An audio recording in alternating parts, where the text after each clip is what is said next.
Hey everyone, welcome back to the Keep Watching podcast, where we decide what to watch so you don't have to. I'm James. And I'm Sarah. And today we're going to be talking about The Anonymous. Yes, it's James and my podcast co-host, the no baller shot caller, Sarah. How are you doing? I'm doing all right. Do Sorry, I needed to recover from that for a moment. Do you consider yourself a no baller shot caller? No, not as at all. confidently as who was that? No, Wait, not even a little bit. Oh, so you are a baller shot caller. Wait.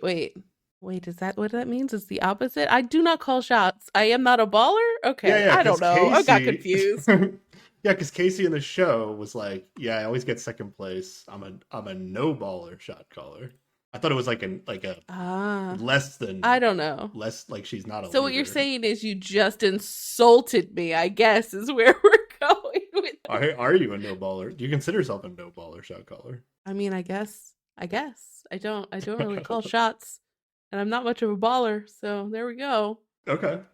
Yeah. I don't know if it's. I mean, this person confidently said that that's what they were, so maybe I don't think it's necessarily an insult. I guess I don't know. Hard to say. Maybe it's a good thing, and I just don't know what it means at all. Urban Dictionary, this real fast. No baller shot caller. Is this a thing? No baller. I don't think it's a thing. Shot caller. Maybe it is. Well, a baller shot caller is a thug-like baller man who plays b-ball. Okay, well, I'm not that. According to Urban Dictionary.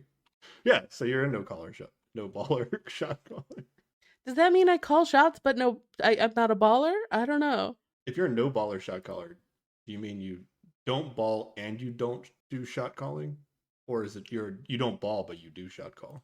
Well, I mean, what are you shot calling if not the balling, right? Yeah, I mean, it seems like the two go together. So I don't know. It just rhymed. And I thought it was funny. Honestly, fair enough. How are you doing, Sarah? I'm doing great. It's October, and this week, Minhyuk, my favorite boy from Monster X, comes back from the military. Finally, I've been waiting patiently, and I'm very excited. So it's a great week. Sounds exciting. It is. I can't wait for him to be active on Instagram again. It's gonna be fun. I was gonna say what actually changes. Okay, he just and maybe he'll be on some shows, release some music. A bunch of the boys are still in the military, so it's hard to say. But 3 of them will be not in the military for a little while, and that'll be nice. Does he need a bit of a break, or it was the military the break? I honestly think he had the best time of his life in the military. All the photos I saw, he was just like having a great time. Yeah, so he might not want to come back. Make that the case, but yeah. Well, no, like he wasn't posting stuff. It's like because he was in the military band, and so he's basically performing. But he was just like hanging out with a bunch of bros, less like intense schedule than he normally has. Okay. Still doing things he loves. So I don't know. He looked like he was having a good time. All right, maybe he'll be down. When he gets back. All right. They might have to drag him out of the military. I don't know, but I'm excited for him to be back. All right. Did you have time to watch anything in that excitement, Sarah? I did because he's not actually back yet. So I watched. You will not be watching anything in the near future. Well, that depends. We'll see. Next time it might just be I watched his Instagram and that's all I did. We'll see. Okay.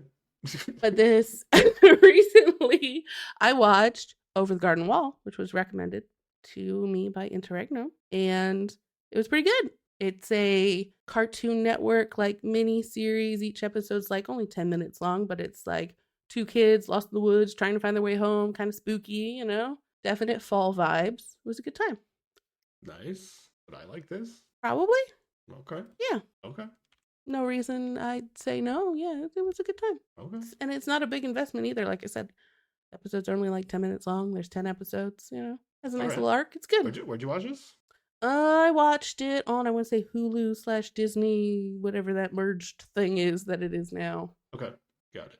All right. I'll check it out. And then I also watched A Good Girl's Guide to Murder on Netflix, which is like a British teen solving the murder of a girl from her high school who was like a couple years older than her and who died like in the past 5 years or something. And she decides that her project to get into college is going to be solving this murder, and it is I don't know, as good time as a murder solving sort of show can be. I enjoyed it. Oh, I saw the trailers for this actually. Okay, I must. Yeah, actually, this might be on my list. Yeah, it is. All right, nice. What have you been watching? Uh, what I have watched to completion is not something I'd recommend to you, Sarah. But Okay. I watched the Mr. McMahon documentary on Netflix, which is highlights like the career Mr. McMahon, the pro wrestling boss. Oh. Yes. So yeah, it Did highlights. did he not recently have a? Oh, he has a whole thing. Yeah, but he's not a he's had good guy, right? No. It's unlikely. I'll say. Okay. Yeah, but he's had stuff before that. What's weird is the documentary was like 90% of the interviews of the documentary were filmed prior to the most recent stuff. Oh, So I think they bring up the recent stuff, but like they don't have any interviews with Mr. McMahon with the most recent stuff. But it basically goes through the kind of like the entire. It's essentially in my mind, it's like the entire history of wrestling. But okay. even though it's really just like how WWE came to be, but WWE is like when wrestling really started getting big. Yeah. So it's his whole. It was interesting from a standpoint like I never grew up with wrestling. I started watching like 2008 or something. So I missed the whole like 90s wrestling, which was huge. Like probably the biggest wrestling was 90s. But if you go back and watch it, it's like the shit they did would like not fly today at all. But it's just a reflection of like how society changes, you know? Because like wrestling is like a reflection of society, just like cranked up a few notches. So yeah. Right. So I thought I was super interesting. Like if you were a big fan of like 90s wrestling and you watch this, you might have been like, oh my god, like it might make you feel bad, like that you like it was like your favorite thing growing up. But a lot of people having a bad time is what you're saying. Yeah, I mean it's dark at times. It's interesting. They get into kayfabe, which I mentioned in the last podcast. Oh right, yeah. Okay. Speaking of kayfabe, yes. Actually, so I watched I only watched the second episode of The Influencer. Oh yeah, how'd that go? And it was more like it was like you had like an hour or two to like try to keep as many like concurrent viewers as possible on like Instagram. And they just gave you a little room, and they were like there was like rules where you could have like a guest, but only for like 30 minutes and stuff.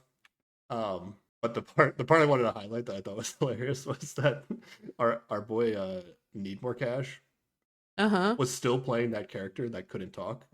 Oh no. So that makes that rough. But he essentially just like self-eliminated himself because he was like, well, I guess I can't talk.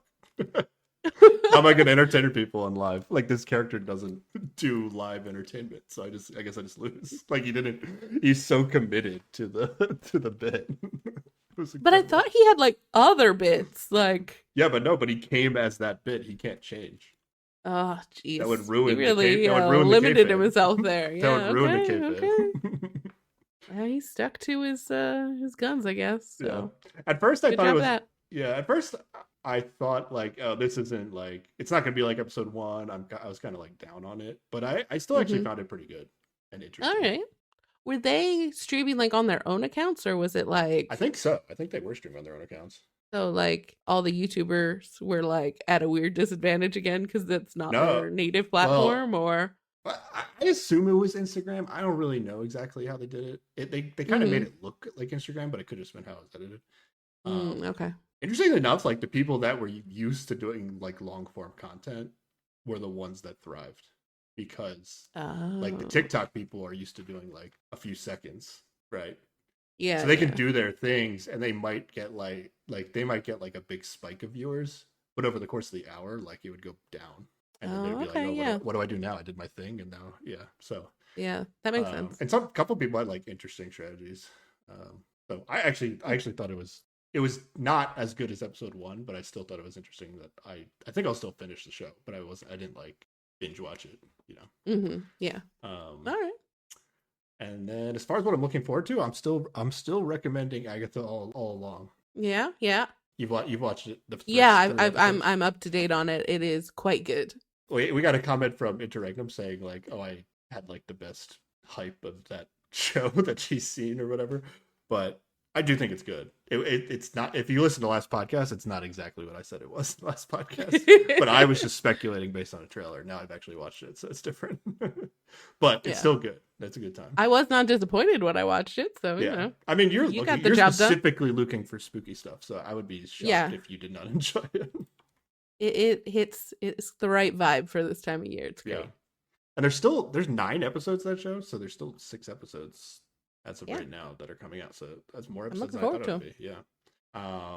Yeah, that's what I'm watching. Anything else? All right. I am looking forward to season 3 of Heartstoppers coming out this week, which is a bunch of been watching a lot of things with British teens in it. A bunch of queer British teens just being queer and having times, you know? So it's kind of a romantic comedy situation, and just, you know, it's based on a comic book, I believe.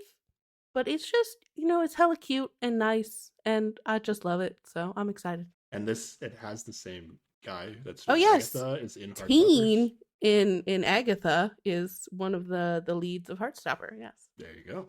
Nice. So perfect combo. All right, ready for the Anonymous? Let's go. I'm actually so excited for the Anonymous. This is Yeah, you had a good time with this? I don't know what happened. I feel like competitive reality TV has just been so hot recently. Like this, I don't know how they do it. Like they just started getting good. Like this is another they figured good it reality. out finally. Yeah, yeah. It's only figured out finally. It's just like I feel like for years it was just like Survivor, Amazing Race, Big Brother. I think like the Challenge was doing pretty well, at least in America is what I'm talking about. And then yeah, we've got like the Traitors, which we've talked about is one. I think the Traitors won the Emmy for best reality TV. Oh yeah, show. When's you know that what's coming crazy? back? Not for a Hold while. on, can we talk about this for a second? What? I looked it up. Survivor has never won an Emmy for best reality TV show, and that is really that's crazy. An absolute like. That's so. They deserve a lifetime achievement award or something. The Amazing right? Race has won a bunch of times. Like they won like the first like 6 times they even had the award. Like the Amazing Race has been close to being canceled several times. like, but it always came. I don't know. You know? I don't know what the people voting on these things are looking for in their reality TV. But like, my God, like, sorry. So like, even if you want to say Traitors deserved it this year for being new and fresh or whatever, like Survivor hasn't won. At some point, Survivor like, probably could have won. Yeah, yeah, since like the early 2000s, in over 20 years. You're telling me Survivor wasn't well, the I best think the reality TV problem show? is it launched a genre and it had its big splash before the award existed. I think it is what happened, but it's still the best one. Like it's not getting Super Bowl numbers like it did in its first 2 seasons, but it's like it's still the best one. I don't know, man. Maybe one of these days. They don't know. These award shows, man. I mean, yeah. I don't know. All right. But we're talking about The Anonymous. Yes. This is on Peacock. There's another Peacock show. You know, they got The Traitors. This one actually airs on the USA Network. Traitors just goes straight to streaming. 12 experienced liars live and compete in both the physical and digital worlds with the goals to stay anonymous and remain in the game. 12 episodes. I believe 8 or 9 are out right now. I couldn't really tell when I checked this morning. But the show is actually still going on. So it's kind of a good time to hop in. You can, like, by the time you watch it all, it's probably gonna be done. I can't wait to get into this. Because I had no idea how this works, and I was like, I'm always skeptical of these shows. Like, okay, what's, you know, sometimes they have like a Survivor-like format, but it's not like perfectly thought out. I think like the show's actually doing something unique, and I think it's cool. Yeah, they did the like opening like preview of the season or whatever, and they just show a lot of people fighting, and I was like, oh no, this feels like a bad time. But that didn't happen in the episode that I watched. So in the first episode. Yeah, there was not the intense fighting yet. Yeah, we'll get into it. It's like a little bit of ugliness, but it's like to be expected. Yeah. All right, so they're gonna be living in the roundhouse, Sarah. Well, a roundhouse and a square house. Well, there are 2 houses. They sleep in the square house, but they're in the roundhouse during the day, unless they need to go to each of them has their own private what do they call them? Secret bunker Hideout, bunker, or hideout, hideouts or hideout. something. Yeah. Which Unless they are need to go to their under the hideouts. square house, I guess. I don't know. Somewhere beneath everything is what they made it seem like. Honestly, they might just be walking through a tunnel and then going into their little like Yeah. rooms that are not underground at all. But yeah, do you want to describe the roundhouse that we first get introduced to? It's a big donut of glass. There's a nice Incredible. courtyard in the middle, right? Like, and there's like it's a very like modern aesthetic. There's a lot of colored lights everywhere. There's like what's in the center is a big place where clearly they're all supposed to stand during dramatic moments with a big screen in the middle. Yeah, And yeah, incredible. it's just a big glass donut. Yeah, honestly, like one of the things that blows me away more than anything about these reality shows is like the production level of it. Like they built this house, right? This didn't just Did they build this house? I don't know. Maybe they did it, but to me, it's maybe like it just exists. who would have built this other than the show? Yeah, rich people. Like certainly, like the area in the courtyard. Oh yeah, they definitely added the big like. You think some like rich person circle. just built a circular house and then was like, yeah, you can use my house for the show. I mean, yeah, well, there's a lot of like mid-century modern architects who have, dabbled in round houses. Okay, and then they just had a I could square see somebody house buying this. right next to it. So then they were just like, oh, the round house and the square house. Yeah, that seems very like snobby architect rich person to be like, oh, we've made a round house and it comes with. But where is house. Triangle Like, House? yeah, that's what I want to know. Ooh, that's for next season. Season 2, Triangle House. No, season 3. If it's season Triangle 3, House, Triangle season House. 3. Yeah. Okay. What season 4 though? We just don't only use square house. yeah. Okay. All right. We're gonna get into some weird polyhedrals by the 20th season of this thing, but it's fine. But if next season or season 3, there's a triangle house right next to this house, like they like they're definitely building these houses, right? Yeah. Okay. All right. Let's meet our contestants. All right. We'll just go through all of them, even though it kind of took a while for them to introduce some of them. But we get like 7 of them in the beginning. There's 12 total. So yeah.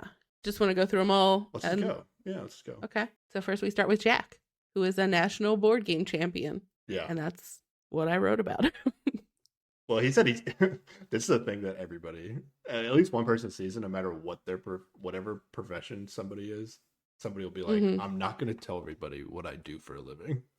Because clearly they'll know I have an advantage. And yeah. He's very if they knew I was national board game champion, they would be so threatened. It's such an intimidating occupation. But the man came in with a bow tie with like big nerd energy. Yeah, so it's not like he was hiding that much. You know what I mean? I mean, like, yeah, you don't just assume that somebody's a national board game champion. Well, that's true. Also, how do you become the national board game champion? Is there like a series of rounds where you play like different board it seems games, really broad to be like or maybe he's just a national board game champion and they didn't want to get into the specific game that he is the champion you think it's of. like one game he plays. It might be, and then they're just like, nah, nobody needs to know it's Catan or I kind of want to know. Hold on, I don't want to get spoiled on this season though. Okay, whatever. I kind of sometimes you just gotta take risks for the podcast. Yeah. Okay. Yeah. Well, he said, yeah, I'm not going to tell anybody about what I do because they would be totally intimidated.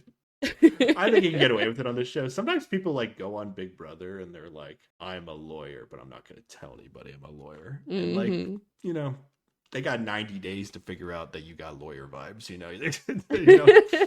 What's the point of lying about it? Also, like, I don't know. Is there really any occupation that you'd come in and be like, oh my God, I gotta get rid of that person. They're insane. Like, I don't know. Maybe I'm just not intimidated enough by anything, but you've got too much self-confidence, I guess.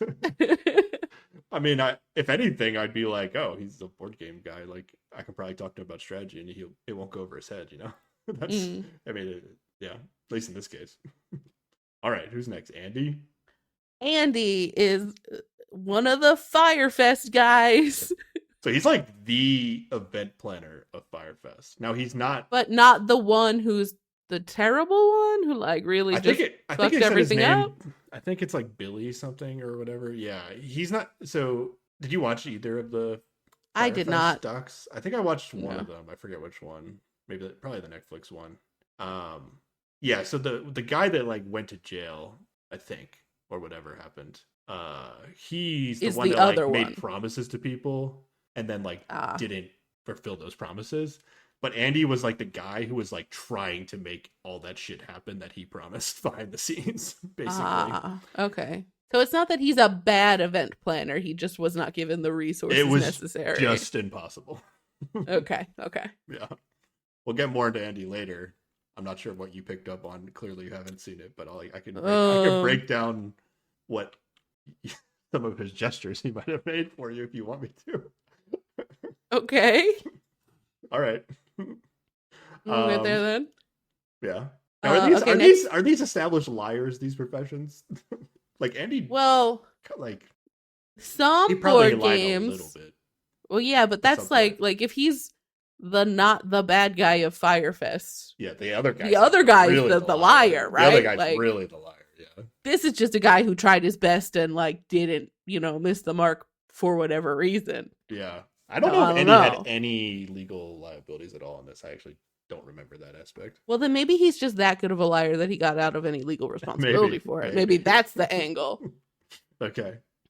But for Jack, I guess there are some board games where you have to lie, so there's that. Maybe it was like, maybe he's like secret Hitler champion or something. Yeah, there you go. Really good at. Mm-hmm. One of those secret role games, yeah. All right, tell me about Dillian. Dillian? Isn't it just Dylan? I don't know that I heard anybody say it. I just read it as Dylan. I just read it as it looks. But you're right. That's just how you spell Dylan, right? I don't know. Yeah, now you got me second guessing. It's Dylan. I just read it. He is an employee experience manager, but is also over the top queer man, and that is like he is fun and loud and will be a presence. He says his nickname is Big Country. Oh, right. Does he come across as like country to you though? I don't know. I thought that was like I guess every now and then there's a little bit of a little twang in his accent that comes through. Yeah. I guess, yeah. But he's not like making like farm analogies all the time. Oh, or, like, no, yeah. I guess it's just his accent. All right, Xavier. This is a lawyer who won Big Brother. Yeah, I'm familiar with Xavier. Have you've seen him on his season? Yeah. He's pretty good. I mean, I feel like okay. So what's interesting about Xavier, we're going to see later that he is going to be like aligned with Dylan. Mm-hmm. And the guy that Xavier went to the final 2 with in Big Brother and defeated is very like pretty similar to Dylan, actually. Okay. At least in my eyes. So I thought that was like super interesting. Like I feel like Xavier was like, wow, this guy looks like somebody I can beat at the end of the game and to align with him. He has a type. All right. I guess, yeah. All right. How about Robbie? Robbie is a professional poker player. And she's also like, I'm not going to tell anyone I'm a professional poker player. That's actually one where, like, if I was a professional poker player, I was like, yeah, maybe I won't tell people that. Yeah. I don't know. Like, I was like, when they're like, oh, there's a professional poker player. I'm like, okay, yeah, that absolutely makes sense with this theme. Somebody you would want to cast. Yeah. Whereas some folks, I'm like, how are these proven liars? Yeah, like I wouldn't actually care if somebody was a professional poker player, but I do think some people would care. Like if I was the poker player, I'd be like, okay, yeah, I don't have to mention that. Well, certainly like everyone we've ever seen in a reality show who was a professional poker player thought everyone else would care that they were a professional poker player. I feel like that's pretty true. Yeah. All right, Sydney. Sydney is a hair salon owner. She lies all the time. Yeah. Just what she says. She lies all the time. Is that what she says? Oh, is that not what she says? I was just like, a hair salon owner, classic liars. Oh, yeah, of course. Well, I mean, you do have to be like, no, yeah, that is a good decision you made of what you want me to do to your hair. You have to be social. Actually, no, that's a bad trait. A good social person, like make you like a good liar, or you're being untruthful if you're just like a good social person. I think maybe the show is oversimplifying when they say they got good liars, whereas like I think she 100% would fall into the category of good at like reading people and talking to people and socializing, which would all be valuable skills, but yeah, that's not a snappy thing to say. Like, we have all these trained liars. It just says experienced liars. That's all it says. So yeah. I just thought that was interesting. But she's also a former pageant girl. Yes, that's what it was. Maybe that's where she did her lying. Oh yeah, she did reference it being pretty cutthroat, and so she's like ready for competition or whatever. And she did say, well, in terms of her credentials as a liar, she has a boyfriend, but her boyfriend said, go and flirt with whoever you want, however you Oh want. yeah. No, that was if great. you gotta do it to win, go for it. Yeah, So there we go. That's a great boyfriend. Go Yeah. win that money. Who gives a shit? All right, we got Marcel. Marcel is a video game streamer, and I've actually seen him play with Lupo before. I recognized the name Marcel, and then I was like, Yeah. I don't really recognize the voice though. But you think this is actually that guy? Yeah, no, it is that guy. I looked him up. His handles basically I do work or something like I do work, and Okay. yeah. All right. I've seen him play with Lupo. Yeah, before. video game streamers, classic liars. Another one. Yeah, that I watched through the second episode just because it does one of those cliffhanger endings. So I had to watch the beginning of the second one and then I just left it on. Yeah. And they start to go hard after him in the second episode, being like, "Oh, he's a gamer. We got to get rid of him." And I'm like, the man plays Fortnite. He's not out here deceiving people. What? He just has to be social and able to pretend to have a personality that people want to watch and shoot good. That. None of these things. I don't know. It annoyed me. Christopher, who we will meet in a bit, he's very specifically is worried about Marcel when it comes to the anonymous aspect of the game, because it's he thinks he'll be good on the online part because he's a streamer, but also he's not anonymous when he's streaming. So it's yeah, it doesn't really make any sense at all. Yeah, there's some tenuous logic going around here. Yeah. So those are the first 7 that we met. Do you just want to go through the other 5? Okay. Yeah, let's just. The next one I have is Tyrina. Yes, she's a military operations advisor, and she's been in the military for 35 years or something. So she's. Yeah. I don't know. I liked her. I like the intensity she brought in her first confessional. The part of that was weird though is she's very confident about reading people in anonymous mode specifically. She thinks she's be good at that. But I felt everything she said about her skill set was more she'd be better at reading people's faces. So I was a little right. Yeah. Why is she good at anonymous mode? I didn't really get that. I don't know. Okay. Casey. Casey is a podcast information consultant and no baller shot caller, right? Yeah. Well, she says there we go. So she has the quote saying, yeah, she says she's a no baller shot caller, whatever that means. And then, but she also has a quote saying she's gotten second place her whole life. Yes. Which I feel is such a winner quote. Oh, really? Okay. Yeah. You remember we watched The Genius and that one guy, the one, I think he was a video gamer. Who was what was his name? I'm blanking. I do not remember his name. His whole story was he always gets second place. That's what he's known for. Right. But then he overcomes it, and wins. Mm-hmm. Wins. So I don't know. Keep your eye on Casey. I just feel it was it was a quote that didn't need to be in the show, but it made the show. Yeah.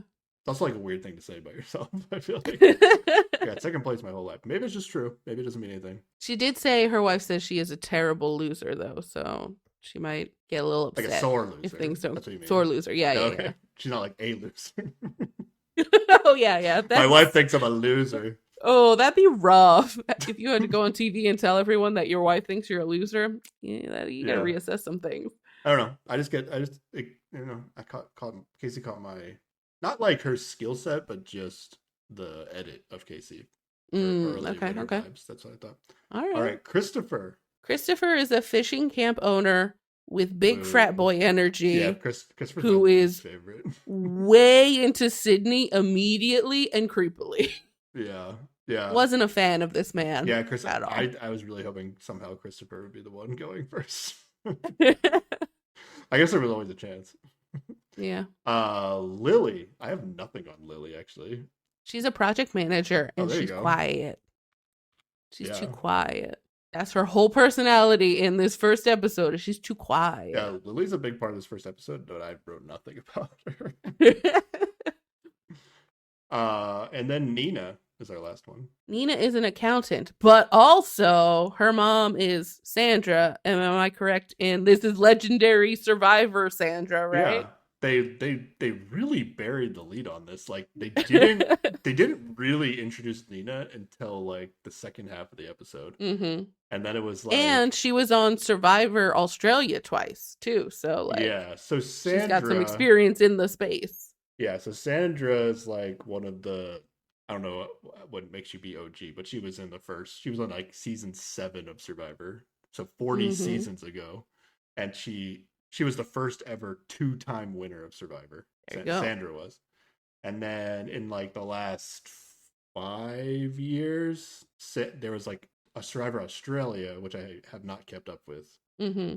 So you've not seen Nina on it. I have not seen Nina, no. But Okay. they had a Blood vs. Water season where Sandra and Nina went on the season together. Oh, And then okay, Nina, okay. Survivor Australia is like very all star, returnee player heavy. And then Okay. Nina must have done something enough that she was invited back to play again. So Okay. I don't know. Somebody I to watch don't. out for then, maybe. Yeah, I don't know. Yeah, I mean, I don't know if she's actually good. I know her mom is good. I mean, did you watch Yeah. Trader season 2, right? So you've seen Sandra. Yeah, yeah, yeah. Yeah, okay. I've seen Sandra. Sandra was pretty good. She made it deep. Mm-hmm. I think she was the She last. did. She was the last person voted out, like before the final Yeah, yeah, did. yeah. The But yeah, final, yeah. she was real close. You know. Super close. So well, this is my first time seeing Nina. Let's see how she is. Yeah. And that's it. That's everybody, That's right? it, everybody. Yeah. Honestly, Nice. other than Christopher, pretty good cast. Yeah. Maybe Lily, like Lily's a little quiet. Yeah, Hey, maybe not the best. quiet people exist too, you know? They do, Quiet but they people don't need to be on representation, I TV. guess. Yeah. All right. All right. The lights and a voice comes on in the house. Did you write all this down, Sarah? I got some of it. Oh yeah, they are in the courtyard of the roundhouse. They're all Yeah. on their designated spaces on the dial of doom or whatever. It's like nighttime And too, right? They're moving yes. they're moving in at night, weirdly. Yeah. Mm-hmm. I guess And it so makes all it the more lights are dramatic. on, and Makes it it's more dramatic. very dramatic. Yes, and they are welcomed by Danny, the digital anonymous networking interface. Yes, so good. Yep.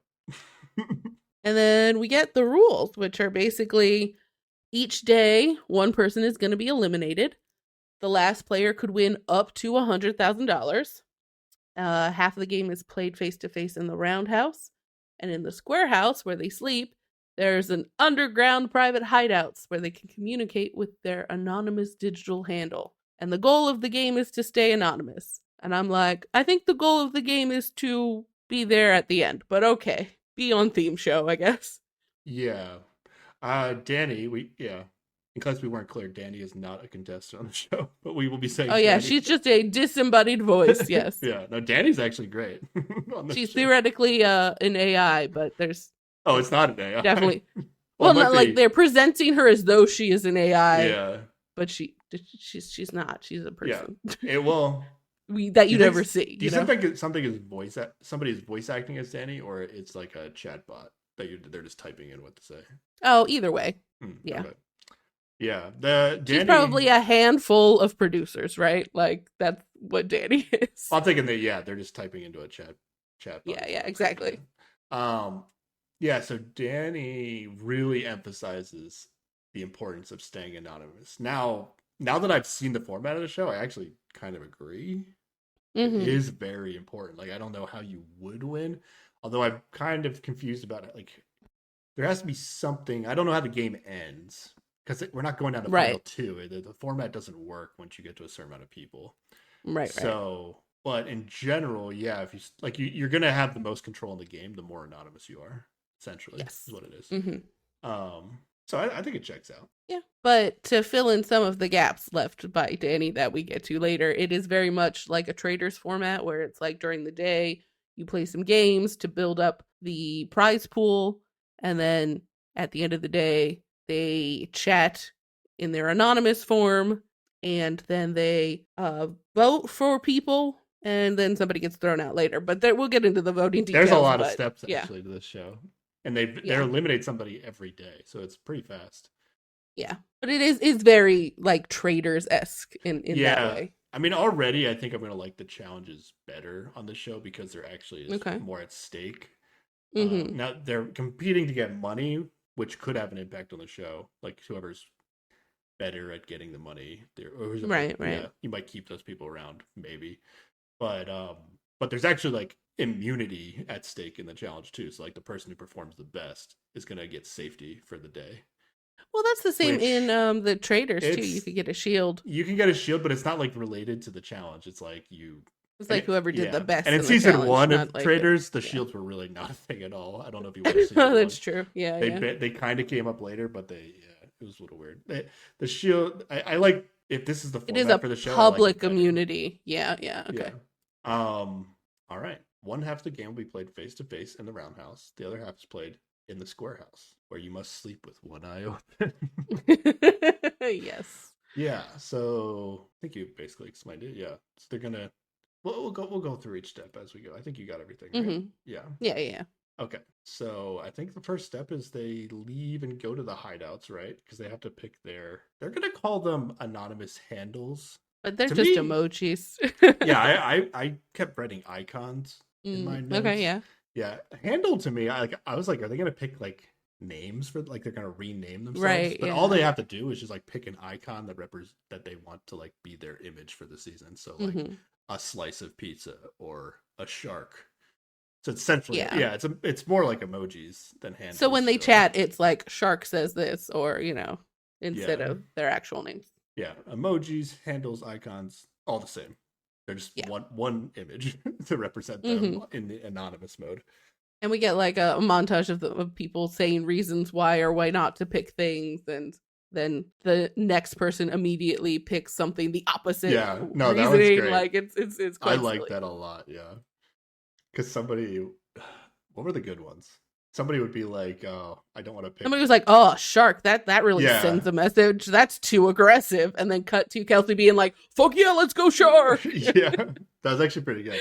I wonder, like, how many like times they got to, like, did they have them make a comment on every single possible icon that they could have chosen? Oh, There was probably what, jeez. like, how many icons? 25, Yeah, yeah. maybe. Yeah, maybe twice as many as there are people in the season. Which one would you have picked, Sarah? Um, I don't know. I like I saw Rainbow. That one's kind of stuck out to me. yeah, but I couldn't because it would That would be, you think that would expose you would be know, too exposed? Yeah. yeah, it might. Okay.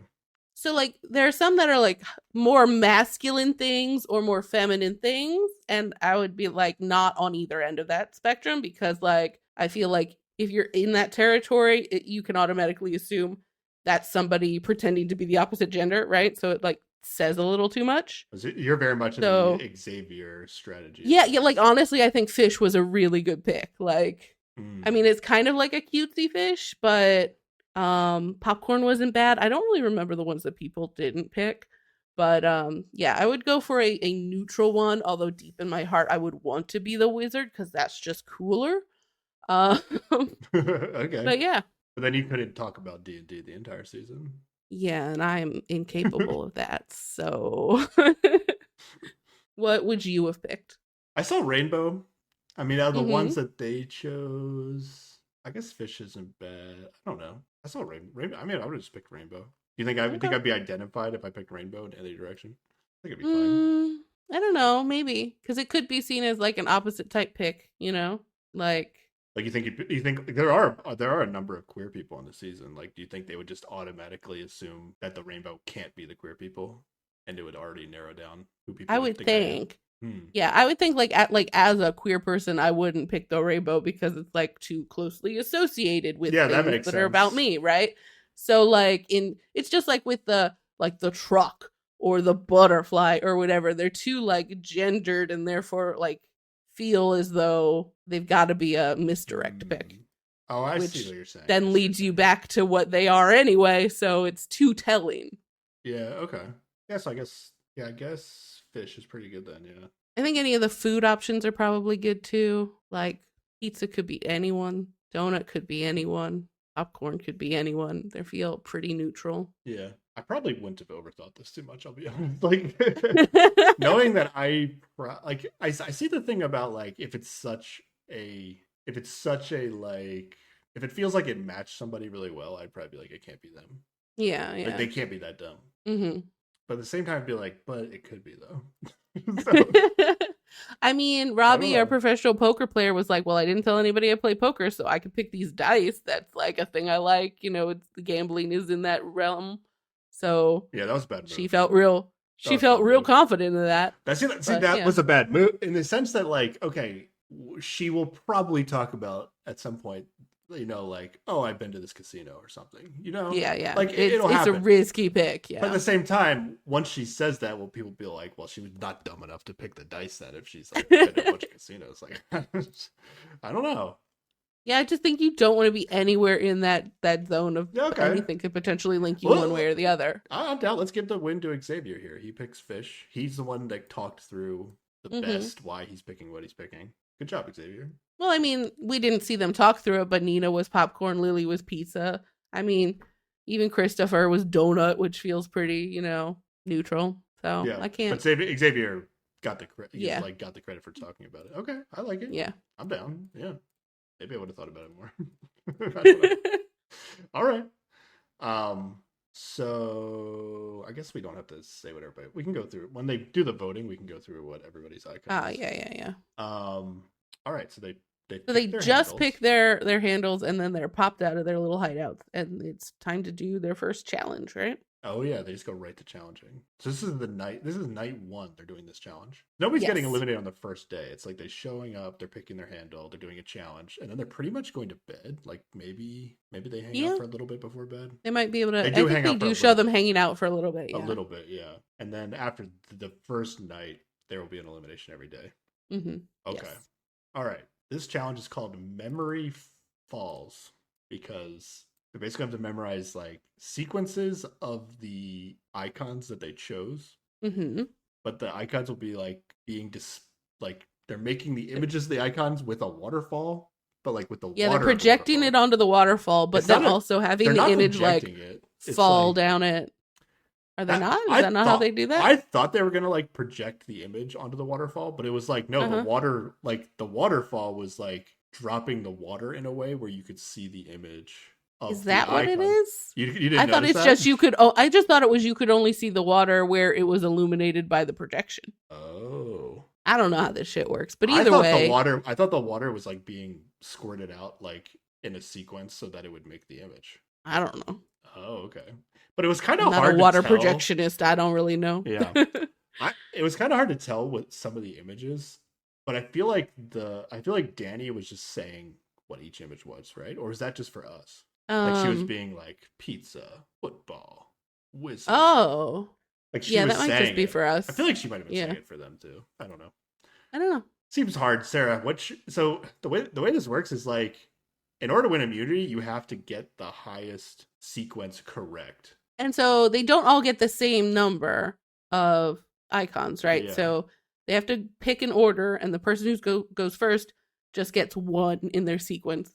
Two gets two, all the way up to 12. And it's an all or nothing situation. So it's not like you get credit for, like, if you are in eighth place and only get 7 right, you got nothing. Like, you don't get any money. Yeah. You don't get any credit for longest sequence.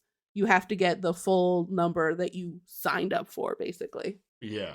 So it is kind of interesting. Like you want to go high if you want a chance of winning immunity, you have to be on like the higher end. Mm-hmm. But I mean, do you really care? Like, but you also want to be able to do it in order to have Yeah. a chance, also. So I don't know what this There's is. no way I'm like doing high numbers. I'm not worried about it. I'm just trying to perform okay. And like it stuck in my head that there's like, I think it's 7 chunks of numbers or something that people can generally recollect. It's phone numbers before zip codes. Yeah. Yeah, maybe not just numbers, but just like a sequence of things. Like 7 was the number that was sticking in my head as that fact I read once, maybe.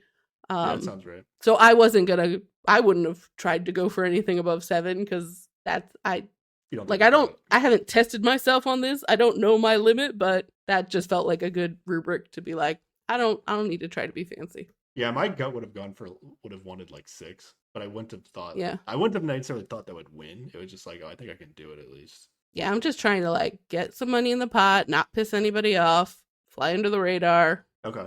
So yeah, I think 1 through 7 get it right. But the other Yes. aspect of this is that they're on like a 20-minute time limit. So if you like waste too much time thinking on your turn, you can actually like the the 12th person or even the 11th person like might not get to go if you take too long. So Right, which is what happened. The 12th person didn't even get a yeah, chance. and they like I think Xavier is 11th, and they kind of blame it on like they try to blame it on Xavier for like, oh, he didn't go fast Yeah. enough, so the 12th person But didn't it's go. But it's like like, everybody was too yeah, slow, right? Like whoever went first exactly. should have just like sprinted over to the button and hit it as fast as Mm-hmm. possible, you know? Yeah. Right. I don't think Xavier really got much heat for that, but they tried to make it seem like they got him in the Yeah. confession. They got people in confessionals be like, Xavier, you gotta hurry up, man. Mm-hmm. Yeah. And so I think what Marcel messes up with 8, and then whoever's on 9 messes up, but then Sydney gets yeah. Robbie gets 10, and that's our poker player. So I'm like, that makes sense to me. Like at some point she learned how to count cards, probably, because that's probably what card players do, right? That feels like a person who might have a good memory for. I mean, I know when you play professional poker, you've got like a million decks or whatever bullshit, so it doesn't. Right? Well, That's how it works. if she's playing poker, it's only one deck at a time. It is only one deck? Okay. Well, then you got to keep but you track still of have numbers to, and shit, yeah, right? you have to keep track of cards in a hand and in order to like recalculate the odds and stuff. So yeah. So that makes sense to me that she would do well at that. I don't think I would have gotten 10 right. It looked hard. I wasn't Yeah, really it like did look hard. trying to do it with them. And then they were like repeating the same Oh, yeah. icons in a sequence too. So It was actually well done. Like if you wanted to, you could play along at home. yeah. On this, so it was actually a good challenge. And then Xavier Goods, I think Christopher wanted to go last and be 12, Mm-hmm. and he seemed to be talking to Xavier, and Christopher seemed like confident in a way that he was like, Xavier's like, okay, I'll just go do it fast and get it, and like I'll probably get it wrong, but I'll just go fast to make sure you go. But then even then, Xavier didn't have enough time. Yeah. But do we really think Christopher was going to get 12? I don't think Christopher is going to get 12. Maybe he's. I'm a little memory, but I'm a little biased about this guy, but you know, I seems like a tall order. I kind of doubt it that he was going to get. He's 12. not giving me any reason to believe he'd be good at this. So you know. Also, like I would not have expected anybody to get 12. Like you can almost do 12, exactly, and then like maybe you won't go, like Christopher. And also, like if you don't get 12, it's not like anybody's gonna be like, "Wow, you were so unhelpful." Like, well, it was hard, man. Oh, well, another component of this is you get money per number of icons in your sequence, too. So people who do just one bank less money than, you know, people who are near the end. Right, yeah. You still have to get it all right, yeah. Yeah, so they earn $9,500. Out of a possible 19,500. So that's pretty good. They were bummed about it, though. They made a collective sad sound, I think. I think they did better than average. If you just they did pretty good. 12 random people, 12 random adults, and do this. I think they did better than average. Yeah, absolutely. Yeah. All right, and then we find Robbie wins immunity. Mm-hmm. I wasn't even thinking about that the whole time, but I guess now if you win immunity, can you still be like put? Can you still? I don't think so. See, nobody voted for Robbie, but I wonder what happens if Robbie receives. Oh no, everybody already. Okay, so everybody already knew. We'll get into it. I was actually the way I thought this was going to work ended up being like the opposite of how it actually works. So that's why I'm actually getting confused. But they knew they couldn't vote for Robbie, so nobody voted for Robbie. Yeah. Okay, tomorrow they'll have their first anonymous chat, which will be immediately followed by the vote. Yes. Let's go. So first we're just going to get some night hangout, right? Yeah, this is when Christopher starts getting Christopher is into Sydney. Yeah. So we get a little confessional with him just being like, oh man, this girl, and then cut to his super smooth move of like in a room of people being like, oh hey, what's everybody's like status? I'm single, what about you, Sydney? It's like, yeah, real smooth guy. Yep. Christopher is very Big Brother casting. I would not be surprised if Christopher has tried to be on Big Brother or almost got on Big Brother, or you know. Okay. He just feels that way, yeah. Even though he doesn't feel like Xavier at all, but yeah, there's always like a few guys, maybe less so now, but they used to always be like a few guys like Christopher on every Big Brother season. It feels like that show loves showmances because it's like a 90-day show, so it's like they want there to be stuff like this. Yeah, this show's like 12 days, so I don't know if they were like casting for that. Yeah. But this is where we get Sydney's like, yeah, I'm allowed to flirt with people for the sake of this show. And she kind of like, they kind of couple up and like team up and seem inseparable, or at least we get shots of them being together and then other people talking about it. Yeah, I'm disappointed. We're gonna lose Sydney. Yeah, at the end of this first round, or end of day one, or whatever you want to say. But I was looking forward to see how far Sydney was going to take this. Honestly, like we did not get to kissing, but would we have gotten to kissing? We might have gotten to kissing. I don't know. I don't know. I was all about this potential, like just absolutely destroy this man for the money. Well, I love that. Like, we'll just skip to the part where like she gets to say goodbye to everybody, and like the moment she's announced, basically the first thing she's like, well, I lied to everybody. I actually am going back to a boyfriend. And he's just like they're literally standing next to each other. A moment ago, they were holding hands because, nervous about who's going to go home. And he's just like, he's crestfallen. Just his face he's so disappointed. He's known her for 24 hours and he's just like, oh. I thought Christopher didn't back down. He was like, well, it was all sincere on my end. I wasn't lying. He took him out, he had that crestfallen reaction and then was like, wait, no, it's not done. I can make this work. Yeah. In case maybe you're lying about this boyfriend thing, I would be curious. Yeah. So unfortunately, we don't get more of that. Everyone is being nice to people who got the sequences wrong, right? Yeah, yeah. To their face. To their face, yes. To their face. Mm-hmm. And then a handful of people kind of get together and they kind of agree that Lily is the one that they're not connecting with. Yeah. And then later we get a little bit more specifics, I think, from Dylan, maybe talking about how she doesn't make eye contact, or I think it's just in general she's just not socializing as much. Yeah, how dare she be a shy person? Yeah. Well, if you put a shy person in a house with a bunch of not shy people, the not shy people are going to be like, this person's weird, No, I mean, I've been the shy person in a lot of situations before, and I've had the very extroverted. I mean, yeah, in this situation, whatever. Yeah, in this situation, you have to find a reason to vote people out. That's true, but I've had many very extroverted people come and be like, "Oh, you poor little introvert, let me adopt you for this event so you can come and hang out with me and my friends." I hate that shit, but okay. Oh no, I'm desperate for it when I'm at a place where I don't know anybody. Yep. Mm-hmm. Okay. 100%. I've had people save me at weddings. Oh, they're angels. Just the best people. Okay. I'm usually doing what I want to be doing, so I don't need. I'm standing awkward in a room and just I look like I need help. I've perfected the please help me look, and it works. Okay. All right. But anyway, she's shy, so we must get rid of her. Yeah. Next thing you know, it's tomorrow. It's the next morning, and we're in Square House. We're all waking up. We see they have 2 different rooms of bunk beds, and so they've just packed. got all these people crammed in. Yeah. Yeah, with 12 people, it's pretty packed. Danny gives them a wake up call, though, right? Yes. Today, you will enter anonymous mode in your first chat. Then you will take part in the vote. Anyone who receives a single vote will be up for elimination. See, I didn't expect that. I didn't know what we were doing here. Yes. So you're in danger of going home if a single person votes for you. And then so I think Danny's kind of great in the show. Whatever the producers are doing with Danny in the background, it's great. Oh, so yeah. I think at the challenge and here, Xavier's been a little sassy with Danny. Saying you need to work on your manners, Danny. And then Xavier says, in this moment, he says, my mama will take care of you, Danny. And then Danny replies with, your mama has no authority here, Xavier. Yo, mama has no authority here.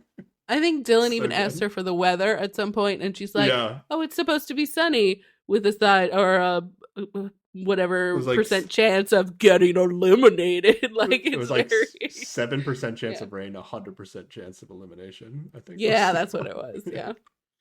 But I feel like it was only Danny or it was only Dylan in the room when he asked about the weather.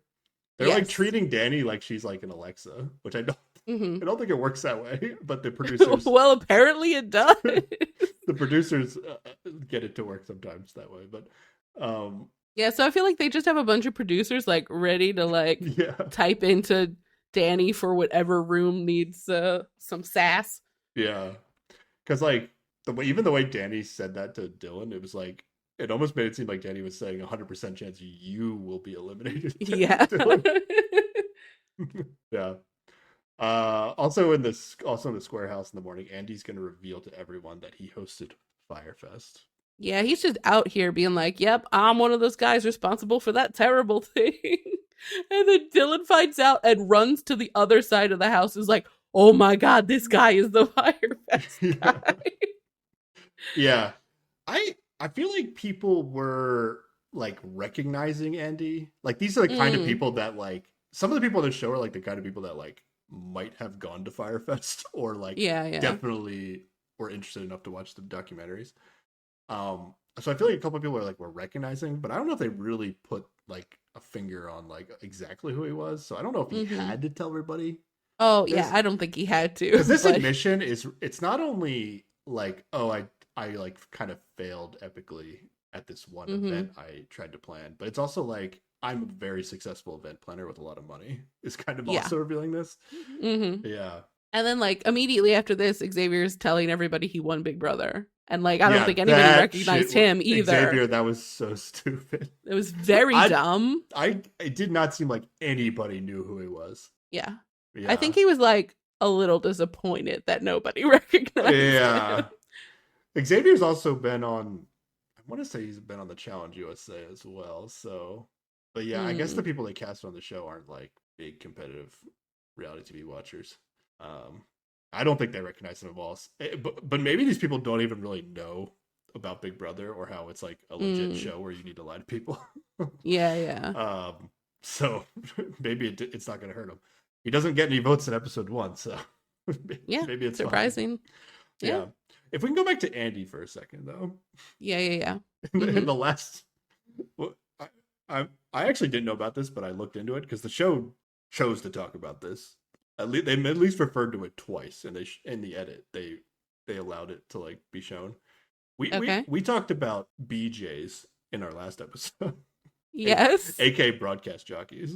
Uh-huh. Yes, So yes. you weren't interested at all in what the hell Andy was doing here with Wait, this. what was Andy doing You here? didn't catch this gesture he was doing, and then he talks about it I with somebody I else. totally missed it. All right. I Well, for think the sake of the story, apparently, I watched a 2 minute uh-huh. video of him on YouTube making this confession. Apparently, as part of Firefest, they needed to get a bunch of water bottles. Uh-huh. Okay. And in Andy's icon, or in his when they're like voting for the actual people, everybody has like Yeah. their own image. Oh yeah, they or have a GIF. little like gif of them like Yeah. whatever So posing, he's yeah. holding a water bottle. So Andy has Oh. made this his thing.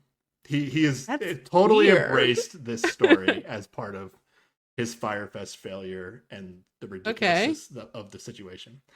Apparently, the guy Billy or whatever, Mm-hmm. the customs was like holding the water that they were trying to like import Okay. for the fire festival, and they didn't have the money to pay customs. Okay. So Billy,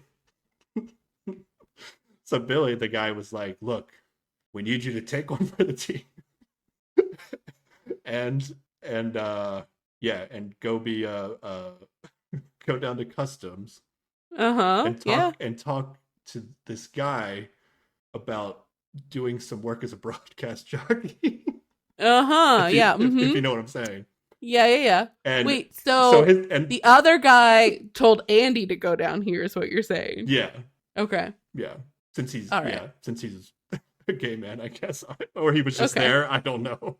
Yeah, yeah, And okay. Andy, like being he's done this for years, but he really wanted this thing to succeed or whatever. Actually, He did said what he like, needed to do. Okay. no. Okay. Let me finish the story. Oh, okay. I thought that Okay. was the story. No, so the story. So he admits in this video, like he took a shower and did whatever and drove down there fully expecting needing to be a broadcast jockey.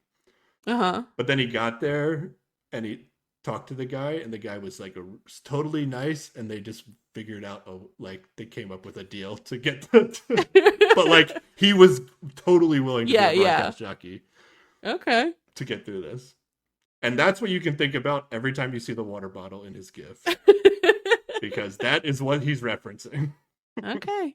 He's just trying to let everybody know that he'll do what he has to get shit done. All Yeah. right. Okay. Yeah, there you go. Yeah, didn't notice the water bottle at all or know the context. You didn't so. notice the hand gesture he made? Okay. You missed it. It's fine. I was like, I was I taking didn't. notes on like who voted for who, so I didn't spend a lot of time No, this is looking at their back when, little. go back and Yeah. watch when he reveals his, the Firefest thing specifically to Dylan. Oh, okay. Yeah. Interesting. All Yeah. right. I didn't know about that story from watching Mm-hmm. the documentary. They just So, left that part out. Okay. but I had to. I mean, I'm missing something here, so I went to look it up. All right, back to the roundhouse. Let's go socialize. Right? Okay. So some people are talking about how it's going to be spicy when they're in the like everybody's nice to each other now, but once we get in the anonymous mode, it's going to be spicy. Would you not automatically assume that the people that are saying this will be the spicy people Oh yeah, in the 100%. anonymous?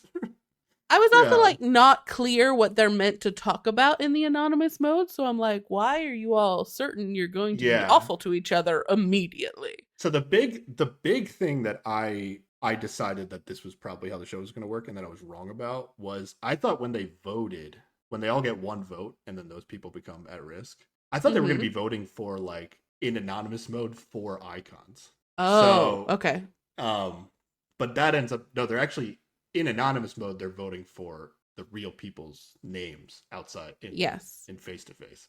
And then they reveal the votes, and it's like they reveal the actual person who did the vote for the person, right? No, they reveal the icon that voted for each person. Oh, that's not how I took my notes. That's why I got confused. There we go. Okay. Yeah, but that's when you get like concrete information. Like I'm assuming you can't vote for yourself. So yeah, that's true. You could start eliminating like, okay, this chunk of people all voted for this one, so those icons can't be that person. Now maybe you can vote for yourself. There's no reason. Seems like a bad idea though. You put yourself at risk, but Yeah. it would definitely cloud. Like if you vote for yourself once, it clouds the possibility. That's true. Like when people keep narrowing it down, they'll think like, oh, it can't be this person, but like, yeah. People will, yeah, I guess people if you will can eliminate use that you as a possibility. Yeah. Most If likely. you use that as a way that nobody can connect you to your icon, then you ensure yourself to be the anonymous, and then you don't have to worry about it. Yeah, then you never. Yeah, I don't know. They didn't get into that. I feel like you probably can't vote for yourself. I'm just gonna guess. And I kind of feel like not everybody. Like I'm not gonna assume that everybody's gonna be great at this game, and I kind of have a feeling that people in this moment where the votes are revealed are just worried about if they're getting voted for or not, and are not taking notes, and might not then do the, oh, this person can't be this person because they voted for that person, like. I mean, the real gamers are, yeah. Jack is doing it, I'm sure. Xavier's doing it, I'm sure. Nina's doing it, I'm sure. But it just feels like early on, like you're gonna get sideswiped by some bullshit from some people who haven't been taking notes right, At the end, maybe, sure, but I don't know. I guess I just don't trust Christopher to take notes and use this extra step of logic. Yeah, there's some people. I'm being a real dick about this guy. I'm sorry. Yeah. Yeah. Okay, we find out what else do we socialize about? Okay, we find out about Nina. She's my new favorite. Although Jack is pretty good too, and Xavier's doing some good stuff, I think. Yeah, Jack is out here like trying to get all buddy with Andy, and they like become a super tight duo pretty early. Yeah, that's part of the social. That's a big part of this episode, actually. Yeah. And I feel like I see when I always get confused when it's like a brand new show is like how much do they know what the rules are versus like they're finding out when we're finding out. Because like Jack approaches Andy and is like, oh, like we should work together, and then he kind of like throws out these very generic ideas like, yeah, he's like trying to teach Andy about this game like he's ever played this game before, like. Yeah, but I feel like Jack isn't saying anything specific because he himself doesn't know the rules. I don't know. Like he's trying to come up with a strategy, but like even in this moment, like I did not understand how like voting for somebody was going to work. So I don't know what they know and what we do. But then what's weird is we'll get to Xavier when his strategy when they get to anonymous mode, and Xavier really seemed to know how it was going to work because at first I was like, this strategy is terrible. You're going to get targeted. And then I was like, oh no, now that I know the actual rules, it's like, oh, your strategy is really good. Yeah. So I don't know what I don't know what they knew and what time. I wonder if, like, right when they went into anonymous mode, they, like, explained all the rest of the stuff that was going to happen before they chatted. Yeah, maybe now they don't, but they're getting some information like before we are in this Yeah. episode. Yeah. So Christopher thinks Marcel might be strong in the anonymous mode because he plays video games for a living. Yep. Totally makes sense. Okay. Jack and Andy, and then Xavier and Dylan are another duo or alliance that seems the show is at least highlighting. Right. I feel like there's some bigger alliance going on, but the show didn't get too deep into it. I think they showed Jack and Andy, and then Jack kind of throws out other names. I think Dylan was part of that, but I don't know if Xavier was, but Xavier's with Dylan, so I feel like there could be a kind of larger group that the show hasn't gotten into showing us yet, especially with the way the votes kind of go. Actually, maybe we look at the votes together. We should make note of what the big block of people are, and if they seem like they could be working together.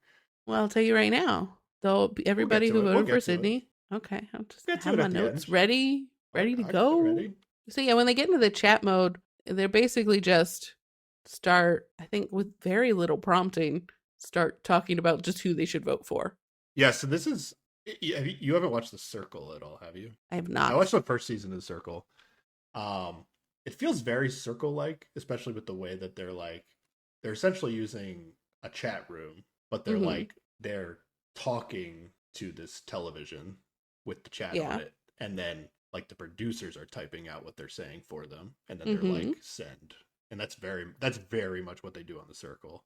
But in The Circle, you have the opportunity at times, since the entire show is done anonymously and through that social media app, like you can I don't know what the rules are about how often you can do it, but you can have like private chats with people. Yeah, I was kind of expecting that. Yeah, but this is just one group chat, which I'm assuming it's going to be all the time. Maybe it'll be a twist where you can like chat. Yeah, I don't know. Just one-on-one, or like or maybe like a benefit of doing something in a challenge is you get to have a one-on-one chat with somebody you choose or something. Yeah, I kind of hope not. I kind of just like the one big chat. Honestly, I mean, they're all anonymous anyway. Like, how would you know who to talk to? Well, you might want to you might have an inkling about somebody and feel like you could say something to them that might prove or disprove your theory, and you maybe don't want to throw that kind of information out in front of everybody. Yeah, you need to do on The Circle, because in The Circle you have to like socialize through the social media app. Whereas this, you're really socializing outside of the anonymous mode, and you're voting for real people, not the icons. It's just the whole elimination process is done anonymously once we get to that.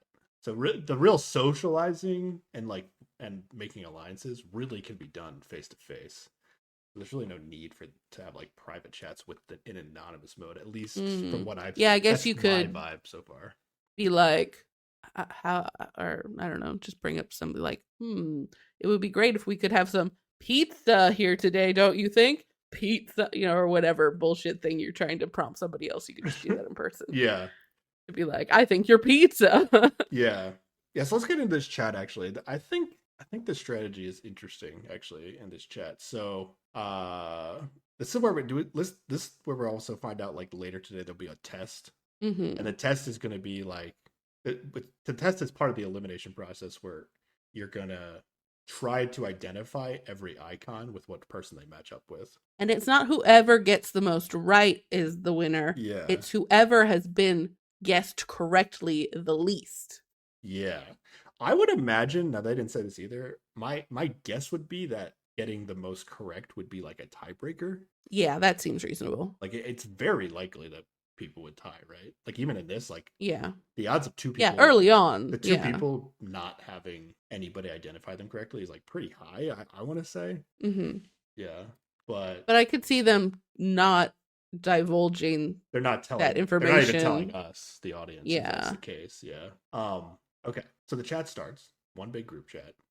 I forget who kicks it off, but the first thing that somebody says that gets people attention is Jack says, "Dudes, this is crazy. Excited to do this with you all." Emphasis on the dudes. And then this convinces everyone. In combination with his icon is football. Yeah. It's actually pretty good. everyone's like, oh, that's a woman pretending to be a man. Who says dudes? And I was like, oh, I say dudes. That was your reaction. Or would you have picked Yes. football? I don't think you would have Oh, picked football. 100% not. I would not. Yeah. And I also wouldn't have been like dudes in the chat because I say it in real life and I don't need you to connect those True. things. Yeah. I actually didn't know Jack well enough, so I couldn't tell if this is like something he says or because he Or, also if he was... he like seems like a person in like a nerdy way might still say dudes. But it ends up like he did do this intentionally. So like the football combined with saying dudes, people think like, oh, this is overacting. He's definitely a woman. And they start like people are like writing down notes. Okay, football is definitely a woman. And so what Jack is doing is working. The smallest little things here, the little details was what And then matter. like the next thing he does is like, well, we get some names first, but he throws out Andy's name as a person to like, he throws him under the bus for like being the first person in the memory challenge, so he only got them a little bit of money. And he's like, yeah, everybody knows I'm tight with him, so clearly no one's gonna think I'm football. It's like, I feel like he just wanted a public alliance for this reason right here, you know? I mean, Danny really emphasized that being anonymous is the key to the game. Yeah. So I don't necessarily blame him. I think we can break it down. Yeah, I guess we can break it down now. Like, is throwing people that seem like your ally, like that's you feel good with as an ally face to face, is like actually throwing them out as a potential to get votes and then to be at risk. Is that actually a good strategy? And only if you're absolutely sure they're not going to get picked. Yeah, but how can you guarantee that when you don't know who the anonymous is going to be, unless you're just confident that you're going to be the anonymous? But Jack even takes us a step further and actually votes for Andy to be at risk, which is even crazier. Because the votes are then public, Although the other thing is if Jack in the chat is calling out Andy, but then doesn't vote for him, which people are going to see, that also looks weird. So I don't know if he kind of like locked himself in by doing this. I think it might have just all been part of the plan. My gut feel on this, just watching one episode, or even just as far as I would have been into the episode, would be that you really don't want to lose your allies. You really don't want to lose your allies early. Like, I think having allies is going to be good. At some point, I think you are going to have to throw curveballs into your behavior and try to deceive people. But I don't think he had to do it now. Like, if everybody in the chat is like, yeah, Lily's quiet, and Sydney's loud. Like, I don't know. Yeah. I just feel like if he just sat there but it feels like nothing, it does feel like a safer time to throw out that curveball than you have it in people's notes that, oh, this woman pretending to be a man has voted for Andy. You almost like that. If people are paying attention to their notes going forward, you get the risky move out of the way when there are more options for people to latch onto and less reasons for them to latch onto the person you're throwing under the bus. So like, if you're going to do it, it feels safer to do it earlier to me. I mean, I guess it's a gamble that's less of a gamble the earlier you do it. I can see that logic. Yeah. I'm curious if Jack is going to continue, because like from this point forward, everybody definitely does in the second episode. So you watched the entire second episode? Yeah, I just let it. Okay, I let it play, and he sticks with it, which is a move. If you're pretending to be someone you're not, and you've played up that person to be, I want Andy to go home. You're kind of like, if you don't want to be suspicious, you kind of have to like continue doing it unless there's some sort of like shift in the dynamic of the house in a way that you feel like you can switch what you're doing and people will still think, oh, you must be like one of the women. Like you must be this woman was going after Andy, but because of something that happened in the face-to-face time, you're now not voting for Andy. I don't know, but I feel like he has to wait for something to happen before he can just decide like, oh, I'm not going after Andy anymore. But that's another reason why I feel like earlier on is the time to do it, because like there's less reasons to be attached to whoever you picked on the first round, you know? Like, I just picked him because it was the first day. I didn't really know much. All I know is this guy didn't get as much money. Sure. Whereas like that might not be true the second day, or you might actually, you interact with people more and have a reason to vote other people out. So yeah, I don't think he had to stick with it. Yeah, I don't really like it. I'll be honest. Like, Hmm. is it terrible? And does it could it potentially have a high reward? And maybe it's not like as risky as it seems initially. I just like the having the allies in the game that aren't voting for you to Hmm. even be at risk. Yeah. I just think that's too valuable. And if you just if for whatever reason, I don't know, is there a single person that would could have won the anonymous that would have eliminated Andy? Maybe Jack couldn't think of one person that would have done it, Yeah. but Well, I nobody don't did know. follow up You with never know. like, oh yeah, let's get rid of Andy after he said it. And like honestly, it does work Andy out did. for him Andy because did that. oh Andy wait, was the follow up to that's Andy. right. Now, I forgot what about that. Andy did, was perfect. That is perfect gameplay. If somebody That's throws out true. your name, you have to go out and be like, because like at that point, you're probably getting votes anyway, right? It doesn't matter how many people Yeah, vote for you, that's true. right? You should Yeah. immediately be like, yeah, I also thought that person was too quiet. And also yeah, or Hmm. Andy was like, also he's old, like he's not going to be good at challenges. Yeah, Like that's yeah, something yeah. Andy said. That was perfect cuz what we don't see that from Lily, where I Yeah. think the She Lily's the just first person says that gets, nothing. yeah, Yeah. they just start talking about Lily and how she's quiet and stuff. And Lily, from what we've seen, has said nothing in the chat, basically acting exactly how she Yeah. has in the house. And then she And doesn't we have an do get immediate a scene response. later where people are like, pizza wasn't saying much. So like I Yeah. feel like they're gonna figure out who she is real quick. Yeah. And then, but like, she should have immediately like been the next person to be like, yeah, I also thought Lily was being too quiet. Like, Hmm. yeah, you really have to like bury yourself once you're in the conversation. Yeah. So I thought that was really good from Andy and really Oh, bad and from there Lily. was I think Xavier was like, well, I'll pretend to be Lily and like Yeah, started this defending Lily, and that was not bad either. Yeah, this is where I was like, that doesn't make sense because people are gonna vote for the icon they think is Ah, Lily. And I was like, you don't want to yeah. get votes, but I was like, oh no, they're just voting for Lily. I was like, oh, okay. So what did Xavier? Oh, Xavier said, I don't think Lily is much of a threat, is what, Yeah, which is a pretty that's good right. thing to say as somebody who'd be like bad at pretending that they're not Lily. Yeah, Yeah, it's exactly. pretty good actually. I don't honestly, when I was watching after watching this whole episode, I feel like Hmm. strategy is to be like a loud person in face to face, or just at Hmm. least somebody that's always talking with somebody, right? Just you want to be in as Hmm. many conversations Yeah. as possible, seem very sociable, and then you get to the to anonymous mode and just say nothing. Just don't even Okay. participate in the conversation. I Yeah, don't then nobody has anything to connect you to your icon. I don't know Yeah. if the producers require like a certain amount of chat messages Mm. or not, but like They might just like we don't see it, but they get piped in to the pod and they're like, "You gotta type some shit. Come on, man." they might make you type something, but like how would no one would ever be able to tell who the person that wasn't talking was, Yeah. as long as you that didn't mimic your behavior in the house. Hmm.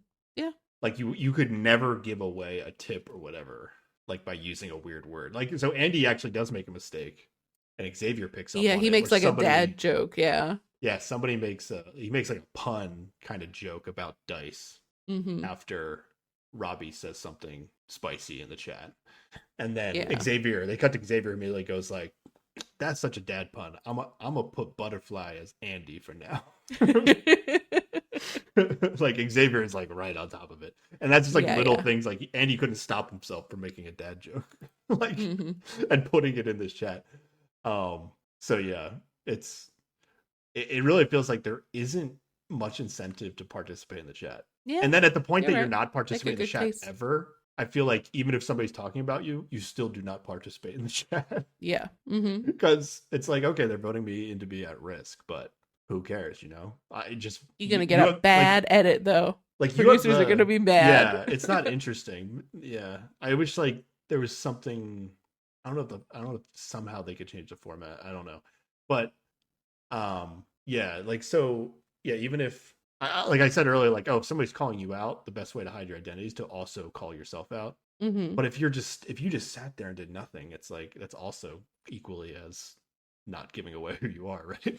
Yeah. Like instead of actively trying to make people think you're a specific person that you're not, just don't Yeah. give them any clues as to who you are, and they'll probably be even more lost, right? I don't know. Yeah, you're just giving up your ability to influence the direction of votes, but you just do Yeah, that out in but meat space, right? Like you just do that when you're face to yeah, face with people. but everybody's vote is so powerful. Like I have the power to put anybody at risk by myself, and even if Yeah. the entire house wants to vote for me, it doesn't really As long do as anything you different. become the anonymous, then you're safe. Yeah. Yeah, it doesn't really do anything different than my one vote by myself. Yeah. So I don't know if we said everybody gets voted for is Yeah, up for elimination, and then whoever becomes the anonymous, which is the person who was correctly picked with their icon the least, they pick from the voted for people to eliminate one person. So yeah, like it's so much power. yeah. And if you think for sure you're gonna be at risk, ideally you would vote for somebody that nobody else is gonna vote for to put as many people as risk as possible to Mm, give the anonymous as many other options besides you, right. right? So Yeah, that makes sense. like I think Lily ends up voting for Christopher. yeah, which actually I thought was pretty good.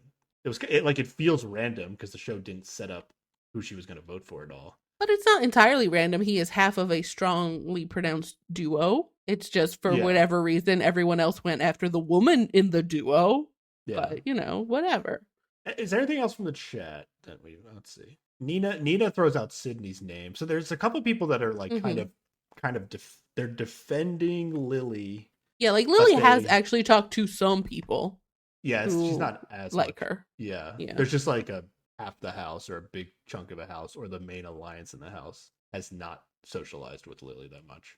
Yeah. So, but there are a couple people like Nina and Casey who like want to come to Lily's defense, but they know they can't really come to her defense. So instead, Hmm. they just Deflect. Yeah. I forgot who threw out. I think Nina threw out Sydney's name first, and then Casey jumped on the Sydney Mm.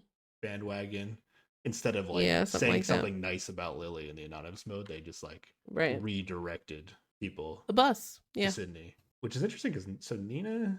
Okay, we'll get to the votes in a second. Yeah, Jack throws out Andy, which we talked about, and yeah, Andy throws himself out after Jack throws him out. It's pretty incredible. Yeah. Yeah. And yeah, chat is over. This is when I finally realized, oh, they're actually voting for like the actual people, not the Yes. icons. I was like, oh, now Xavier's strategy is amazing, so good.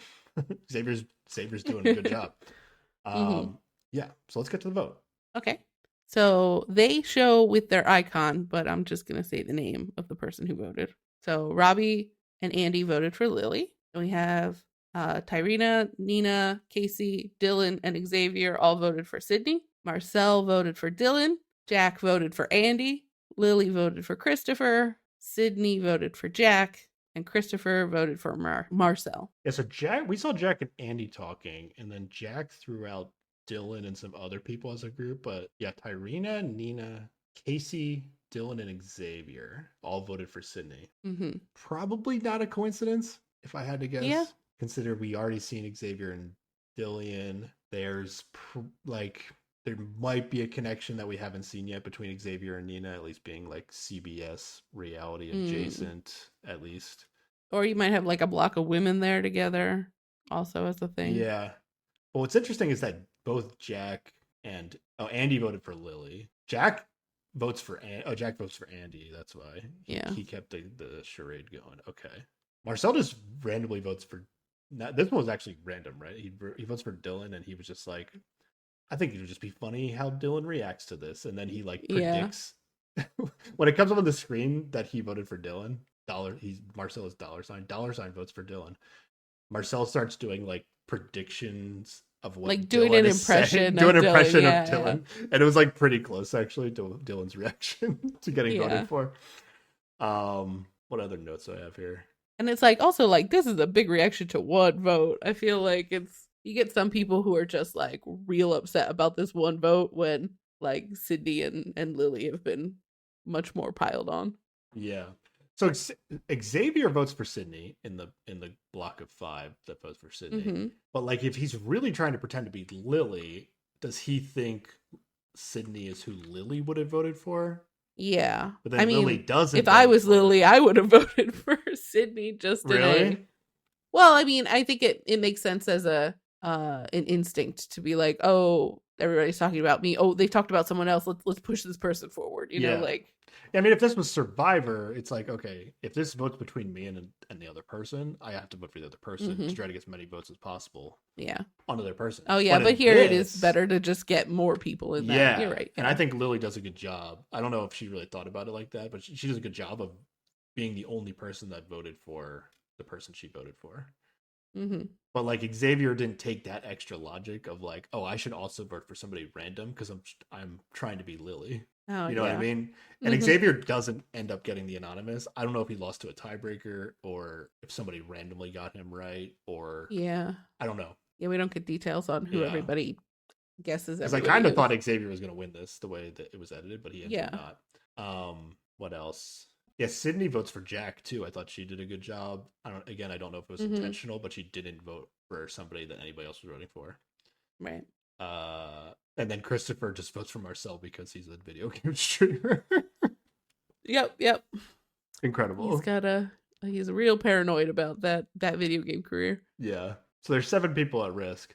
Honestly, hmm it's like it's also really weird. Like, is there really any situation where you wouldn't want to vote for somebody that doesn't seem like they're not getting votes, unless they're in your alliance, maybe?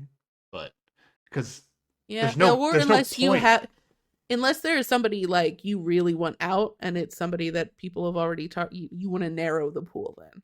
Yeah, that's true. You could, like, theoretically, if everybody voted for the same person, then the anonymous would have No option. no Yeah. option. If they Well, became the you're always anonymous, going to I don't know get what that happened. person, the person that everybody voted for, is going to vote for someone other than themselves. So there's always going to be two. There's always But going to be like, 2. So then the only risk is that that person gets to be the anonymous somehow, and then yeah. yeah. So I guess But then you if kind you of get information, I guess, on who yeah that was. Yeah. yeah. So if you really want somebody out and you don't think you're at risk, then yeah, you should just pile your votes on somebody. But there's hmm always just a chance that somebody just gives you a stray vote, and then you would have then you wish that more people were up for elimination. Yeah. That's my only like I feel like my gut tells me I should always be randomly throwing a vote onto somebody that's like not in my alliance that I think is hmm not getting any votes other than mine, Yeah. just to Makes make sense the because pool yeah, seem bigger. you can't be sure. Yeah. Yeah. Yeah, so we'll see. Unless you are like so confident about who's gonna get the anonymous, but Yeah. that also is Like risky. if this was a group of 5 that is actually working together, hmm like they should get together and be like, okay, let's all vote for different people and not overlap, and then we'll just try to win the Yeah. anonymous, you know. I also think that because this is the first vote, people aren't exactly like they haven't, even though they might know the rules, they haven't seen it played out yet, so they probably haven't thought about Yeah. that aspect of voting yet. Yeah, I feel like they haven't gotten a lot of roundhouse socializing time since they've learned essentially all the Yeah. rules of the game is kind of my Yeah, that vibe. makes So sense. I'm kind of curious if it'll change. Or yeah, there's definitely a lot of strategies that are unexplored in the first episode, which is what you would hmm expect. Um, Yeah, so we have these 7 people up for elimination, and then they have to go do social time before they then go back and take the yeah, it test. wasn't a lot. I just wrote down Sydney is pissed, blah blah blah. She basically Oh, I she yeah, basically sorry, gives keep going. up. Sydney basically does the classic like, oh, things aren't going my way on the TV show. I don't even care about like trying and trying to socialize, and I don't even care about these hmm people. I'm just gonna act like I'm better than them, and I'll just be the first one out. So that's what happens when you give up. Yep. You just go home. My note is lol, the white boys are furious in the kitchen that anyone dared to vote for them. Because Andy, Jack, and Christopher are all in the kitchen, and Jack's like a bit more reasonable, but Andy's just like, I can't believe someone voted for me. And Christopher's also indignant about it, and it's just like, bros, calm down. You're gonna get votes. That's how this works. Well, the scene to me was mostly just watching Jack try to Oh yeah. not like give away that he might have voted for Andy. Yeah, that was the point of the scene, but I was just like, these guys are so over the top Well, about nah, this I mean, right now. I think it's just how you talk about the show. I don't think it was I don't know. Is They're real is angry. Andy really shocked that he got a vote? I don't know. I He's don't at think he should least be shocked. portraying himself that way. I mean, he wouldn't have if Jack didn't decide to give him one. But I mean, I feel like I don't know. I took it more as like, oh, they're just trying to play up how like, oh, it's such a waste of a vote to vote for them. But it's like it's more game than it is like, are they really flabbergasted? I don't know. It that just they like received a their vote? reaction seemed different than Christopher, everybody maybe. else's, and I was just like, calm down, bros. But Okay. I don't know. They annoyed me. I'm not a big Interesting. fan. I'm not a big fan of Andy. We all know I don't like Christopher. So yeah, the scene just put me off on Andy, really, I guess. But also, Okay. like, Andy Interesting. trusts Jack like so implicitly immediately, and I'm like, that's silly. You went too in on this.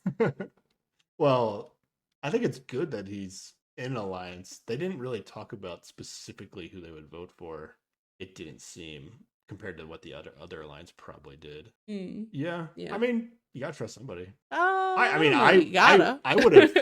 I mean, you have to give off the impression that you trust somebody. Yeah, I guess. Yeah. So, but at the same time, like, I would have thought about the strategy of like, oh, I could just like put my alliance members up. I wouldn't have done it, but I would not be surprised if somebody was doing it to me. Yeah, Yeah. exactly. All right, back to the hideouts. We got to do the test, right? Yes. And I don't think we see any real information about Yeah, who they thinks guess. There's who too many is who. people. There's too many people to really Yeah. like break it down. So they don't even try. And then the end of the episode is them revealing everybody who's not the anonymous, except for Lily and Jack. And I thought that was a Yes. very bad cliffhanger because I mean I would have been blown away if Lily was the. Oh yeah, yeah. Although like absolutely. but I guess in the back of my mind I was like, oh, but the show knows that Lily won the first anonymous, so maybe they edited it to like be a shock.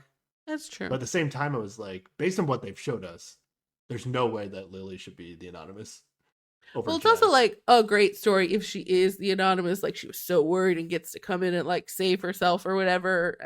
But yeah, none of the edit really like made it seem like that was gonna be true. Here's the downside to Xavier's strategy of like trying to seem like a very specific person. Mm-hmm. Let's say he did his job, and every single person thinks he's Lily. Yeah. That also That means means that nobody voted for Lily. Nobody as voted for Lily, Lily yeah. either. Yeah. So he would have to nail the tiebreaker. Assuming there is one, yeah. He would have Yeah. to basically do it better than her. But like, yeah. It just feels like it's not as good as just saying nothing in chat, which feels like a flaw in the show, but I don't know. I'll see how the rest of the season goes. Yeah, I don't think you get away with 2 days of not saying anything in the chat. The producers are gonna be on you, like immediately. Maybe, yeah. So honestly, now that I think about it, maybe Lily was a legit option to win this because of what Xavier did. I should have There thought you about go. that. Yeah, maybe it wouldn't have been so shocking that Lily got it. But yeah, I watched the beginning of episode 2, which we can talk about, which is Yeah. they go to the center of the roundhouse and sit on their circles, and the safe people have white circles, and the red people are at risk. And then they say Marcel is safe, Jack is safe, Dylan is safe, Christopher is safe. So there's 3 people left, and then they reveal who is eliminated, and it is Sydney. The show still didn't tell us who the anonymous was at this point. And their identity will never be revealed to the contestants. The Like, anonymous. so Oh no yeah, one it can- better yeah, not be. yeah. It's the anonymous. You can't Well, they do win. specifically say this, like, you know. Yeah. If The you're the contestants will anonymous, never you know. better be anonymous. Yeah. Yeah. Good first boot, Sydney, I think. Yeah, she wasn't a strategist, a gamer, she wasn't doing anything. She just came on the show hoping it would go well, and it didn't, and then she gave up. And also, like, she's part of, like, she's got this alliance with Christopher right away just because he's Yeah, sleeping and with Christopher her. sucks. So Yeah. But, like, that's, like, Christopher sucks. So, like, just get rid of Christopher so you don't have to deal with, like, I feel like they're the same person in terms of, like, what I'm expecting from them in the show skill-wise or whatever. So, like, he sucks slightly more as a Yeah. person. So get rid of him. I don't know what But- it was. Yeah. I don't know Well, what it was Jack going like, "Oh, it's a dude. I think I can get him to be in an alliance with me easier than I could get Sydney." So that was No, I mean it's Jack was deciding. Yeah, that's Yeah. actually true. Yeah. Jack Christopher's a better alliance option than Sydney is for Jack. So that makes sense why Sydney went. But in terms of everybody voting for Sydney instead of Christopher, I guess Yeah. that's a little weird. Like Nina threw out Sydney. Mm-hmm. but as far as we saw, nobody threw out Christopher's name. It's just that Lily happened to vote for Christopher. Right. Yeah. Yep. And then the show reveals that Sydney was the wizard icon. Yes. So everybody can reassess their notes. narrows it down for everybody. So yeah, that would be a lot harder if they never expose. I mean, the wizard would never talk again. Yeah, but if you're in this game, you would also never talk. So Yeah, that'd be so everybody would just think I was eliminated if they had to like that. But yeah, I'm really curious how the end game works. Like, I almost want to say, like, if in my head, if the goal is to be anonymous, like you get down to a certain point in the game, I don't know what it would be, like Final 3 or what, and it's like maybe everybody that's been eliminated has to guess who is still who.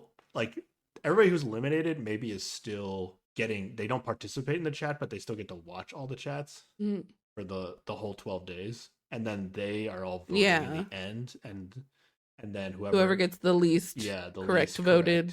Correct. That might be it. And then it like weirdly becomes, it like could weirdly become like a social survivor like ending where if it's obvious who you are but they want to help you win, they could just like not vote for you. You know what I mean? There's still like a social element to it, even though it's like it's still going to take detective work to figure out who's who. Well, you'd have to have at least 3 people left, and if you're getting one wrong, it means you're getting 2 wrong always. That's kind of weird. Yeah. Maybe it's 4 people at the end. I don't know. There's 12 episodes, so it makes it seem like if they get rid of 1 per episode, it's like it's going to go all the way down to 2 or 3. But I don't know. I don't know what they're going to do. That's just my thought of like maybe that's how it works. But honestly, I have no idea. I also was wondering, like, do you think they have access to like the old chat logs? Because once they reveal that Sydney's the wizard, it's like, okay, let me go see what she was saying in the chat. Yeah, I don't think they do have access to it. They just have to or write everything down if they want. Write everything down. Yeah, because I think you actually could get a lot of information out of like, okay, Sydney was the one saying this. Okay. Yeah. And then you're like, oh, I thought that, like, yeah, I don't know. It could be interesting if they give you that access. But yeah, I kind of doubt they do. I think they want people to paper and pencil. I wonder if they probably have to like leave their notes in the pod or whatever, right? Like, well, you don't want to get caught with your notes outside the pod, that's for sure. Well, yeah, but also you can't then spend time going over your notes and trying, like, you're limited in the time you can reference those and try to deduce this. Yeah, I mean, like, it could be interesting, maybe not best TV, but like if you came out with your notes, like if you say you just wrote down the chat, and then you could talk people face to face and be like, all right, this is how this chat went, like, who do we think's who, like, which icon do you like? You could work together with your allies to figure it out, but you might have to like still lie in the moment about like, okay, like, who do you think said this, but it was you. Yeah, it could be interesting, but it like kind of hard to, if you were playing it, it could be interesting, but maybe not great for TV unless they edited it well. But yeah. And then we find out Jack was the anonymous. So Jack eliminated Sydney. Sydney says she loves everybody except whoever the anonymous was can go to hell. or something like that. Yeah. Yeah. Classic. Yeah. Honestly, quality show. Yeah, it wasn't bad. I gotta watch 1 season all the way through the end. Honestly, as good as Traders is, like Traders episode 1 versus the Anonymous episode 1. Honestly, I might say the Anonymous episode 1 seems like a better TV show. All right. But now I know Traders Endgame is very good. Honestly, one of the best there is. I'm curious how this ends. Yeah. But I just hope it, like, the previews made it seem like everything is very dramatic and there's a lot of yelling, and that's not my vibe. So the middle might get a little rough for me. I don't know. We'll see. I mean, that's what's gonna happen. I mean, if Sydney was that kind of person, she would have yelled. But she just was a give up person. Yeah, I just don't love it. I mean, it's just part of the game. Yeah. But I don't know. It stresses me out. Who's yelling? The one they showed a bunch of times was like Dylan's gonna be like, you best hope I don't get the anonymous tonight, or you're going home. That's the one I saw. That's the one I saw several times. But other than that, I didn't even really notice any excessive shouting at people. Yeah, I don't remember offhand either. I just did take a note that was like, there's a lot of people fighting. That really? Sounds like a bummer. Interesting. Even what Dylan was saying could eventually, when we see it, be a joke. Oh yeah. Like it wasn't, or just like the way it was cut and like put with dramatic music during the preview makes it seem really intense, but like in the actual moment it is less. Then that'll be fine. I'll be fine. But if it is a lot of people yelling at each other a lot, I'm not gonna enjoy it. So Did you not like the fighting or whatever on Traders, or did you find it um different? well, like I feel like the fighting there was mostly at the table, right? It wasn't like people carrying it through the day as much, I think, unless I blocked it out. You might have blocked it out. Yeah. I don't What's weird know. about the Traders is like it's all in the context of like they're playing a role that was given to them by the producers. So Yeah. any fight that you get in with somebody is like you're accusing somebody of being a traitor, whether they're a traitor or not. It's not like they're actually an evil person. It's just like it's just like that was the role that you think they were given. Yeah, So that might soften it for me. yeah, Yeah, I I don't don't know. know. I don't. We'll see how this cast is. I mean, this game is more of a classic. Like you have to just fool people, and some people Mhm. take it personally, even in these games where the objective is to fool you Right. Yeah. and to lie to each other. Yeah, I don't think it's gonna be that bad. I'm not worried. Okay. All right. I'm sure I've seen worse than what's gonna happen on this show. Um, yeah, big thumbs up for me. Yeah, I I might enjoyed it as well. honestly, I'll probably Yeah. prioritize watching this over the influencer, which I also was excited about. Okay. So We'll see that's where I'm if at with I this. remember that I have, what was this on? Peacock, Peacock? yeah.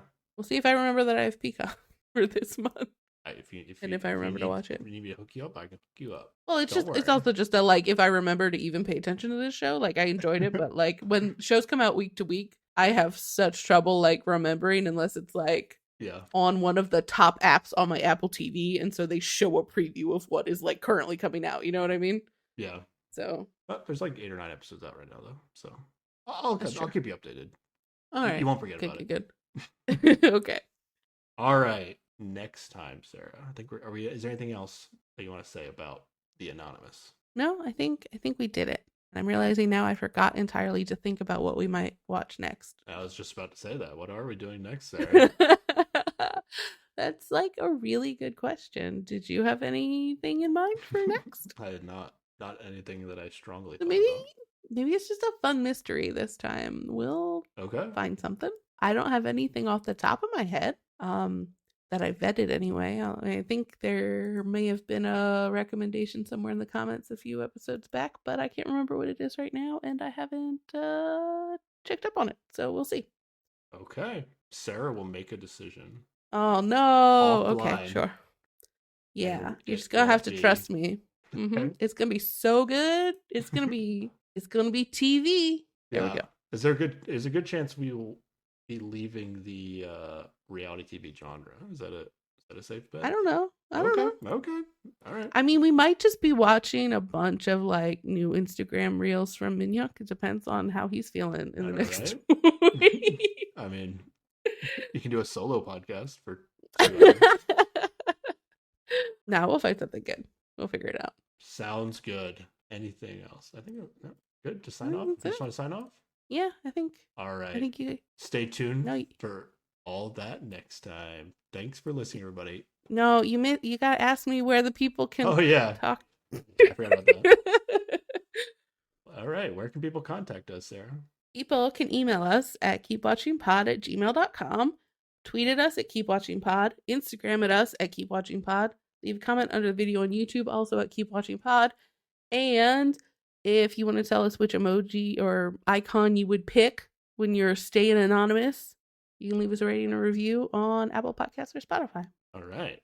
I mean, most people have their anonymous icons, probably. A lot I of guess YouTube that's people true. that I've checked it. Yeah. Yeah, I guess. I don't know. But like a more like emoji style like Yeah. thing. Just go watch the episode, write them run down, choose one, let us know. Yeah, there we go. Or whatever. Yeah. All right. Stay tuned for everything we're going to talk about next time. Thanks for listening. Bye. Bye.